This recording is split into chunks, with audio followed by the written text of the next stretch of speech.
All right, logistical money. I'll tell you this one first, just because there's a little story behind this. So when I was at Leaf Filter last year, right before I was about to leave, had a new ops manager. I was crushing it. I just came off of like a 50 grand month almost in commissions in July. So this was like in August or September. And I had this lady, she was a widow. Her son was there. And so I'm like, perfect. I love it when the son's here because now I don't have to worry about the son calling me and canceling, or her calling her son and canceling later, right? So I'm making sure I'm getting the son involved, making sure he feels significant. I'm meeting his need for significance and importance, and I'm meeting both of their needs for certainty and variety and significance and love and connection and all that stuff, right? That we talked about earlier. And I do a masterful presentation, and I get to the end, and she goes, all right, Jeremy, it all sounds good. Can you give me a card and I'll call you on Wednesday? And I'm like, what the fuck? I just gave the best presentation. Like, I did everything right. What did I possibly do wrong? Like, I gave her the flex discount or not the flex discount. I gave her the 15% off for the instant order. And I go, how would you like to proceed? And she goes, yeah, Jeremy, everything sounds good. Just give me your card. I'll call you Wednesday. Now, I called my manager when this was all done. I ended up selling this job at full 24%. And I called my manager and I said, so what would you have said to this? He goes, oh, I would have dropped the flex. And I said, see, that's why you and other salespeople don't make as much money as I do. I didn't say that in an arrogant way, but it's because they don't know how to overcome objections without just dropping price. Price was not the objection, Ryan. So anyway, long story short, I asked her, I said, okay, whenever a customer gives you an objection like that, like, I'm going to call you on Wednesday, that was pretty logical. There was something going on there. And I'm trying to think, is this a think about it? Is this a money? Is this a partner? Like, what is it? The kid's here. I'm trying to, so what do you need to do? How do you know how to attack this? There's different word tracks for each objection. I don't know what word track to use. So what do? You ask an open-ended question. Okay, yeah. First of all, think Laric. Listen, acknowledge, restate, isolate, close. This is what Leaf Filter teaches you, right? I listened to the objection, acknowledged it. Yeah, that's not a problem. That Jeremy Miner calls that diffusing. All right? Yeah, that's not a problem, right? Yeah, no problem. Give me a call Wednesday, right?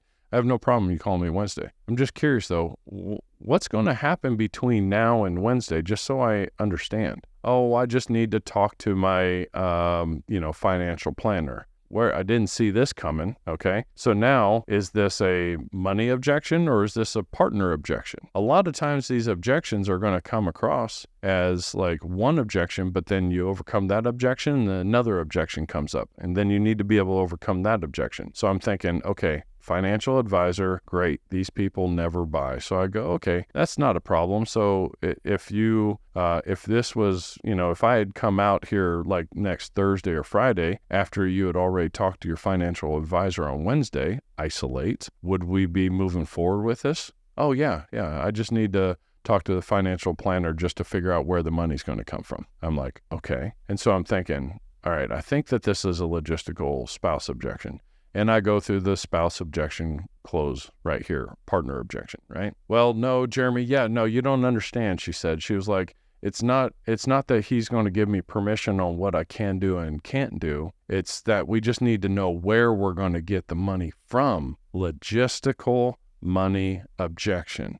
But I would have never gotten there if I would have just offered her a flex discount, like Ryan wanted me or would have suggested that I do. So I go, okay, now I understand. That makes sense. So if you had already talked to your partner or your financial planner on Wednesday and you had the money in your bank, then we'd go ahead and signing the agreement and getting you on the schedule to get this installed. Am I understanding or am I way off base?